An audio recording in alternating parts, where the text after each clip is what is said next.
প্রথমেই বলি আমাদের এটা অফিসিয়াল কোনো সং না, ফলে এই গানের সাথে যে আইএসএফ তৈরি করছে এরকম কোনো ব্যাপার নয়।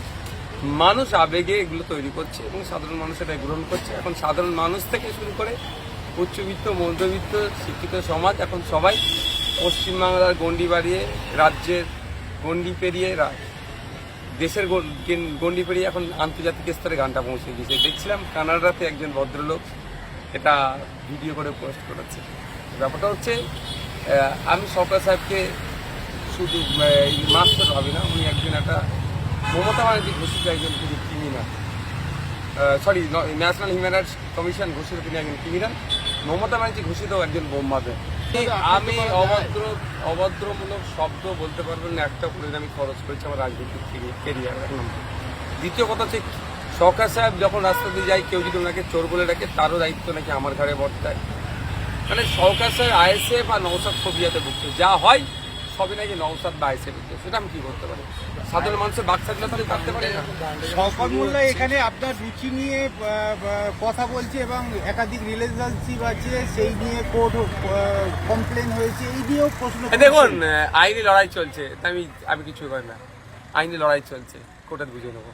নওশাদ ভাই, আপনার যে গানটা শুরু হচ্ছে সেখানে প্রথমেই শুনে যে নটোরিয়াস ক্রিমিনাল, তারপরে মাচ্চোর মৌখালি গাজাপুর, এই যে পুরো বিষয়টা আপনাদের কর্মীরা নাচ করছেন, ওই যে প্রশ্নটা করলো কোথাও কিন্তু প্রতিপক্ষ। আমি অন স্টেজ বলতে শুনেছেন আপনারা। দেখুন, আমি বিলোদা বেল্ট করে দিয়ে আমাকে অ্যাটাক করতে দেখেছেন? কোনোদিন দেখেছেন? দেখাতে পারবেন না বিলোদা বেল্ট অ্যাটাক করিনি।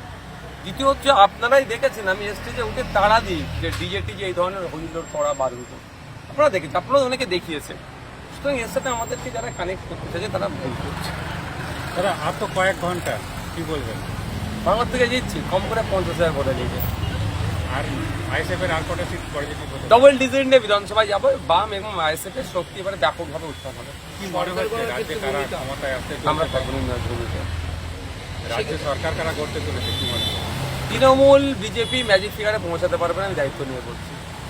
বিজেপি বুথ এজেন্ট খুঁজে পায়নি, আর তৃণমূল বুথ এজেন্ট দিলেও মানুষ এত ফেয়ার ইলেকশন হয়েছে, এই প্রতিষ্ঠান বিরোধী যা ভাব হয়েছে, তৃণমূলকে আর পাত্তা দিচ্ছে না মানুষ। কারণ 8 বছর 10 বছর করে ভোট দেওয়ার সুযোগ পেয়েছে, সুদে আসলে মিটিয়েছে সাধারণ মানুষ।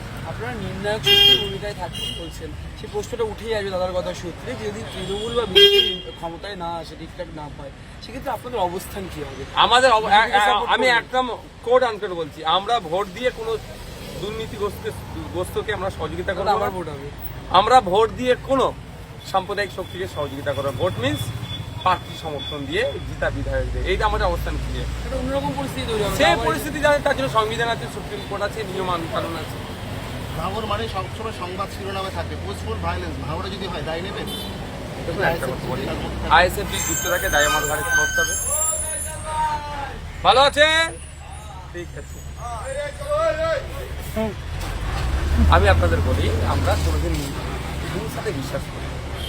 হিংসা দিয়ে হিংসাকে দমানো যায় না, ভালোবাসাতে হিংসাকে দমানো যায়। আপনারা দেখুন তো, এই ভোট পিরিয়ডে কত আমরা মার খেয়েছি, কেস খেয়েছি, হানি করেছি। আমরা দেখেছি, বলতে পারি আমরা কাউন্টার অ্যাটাকে দিয়েছি, আমরা সেলফ ডিফেন্সে বিশ্বাস করি, বলে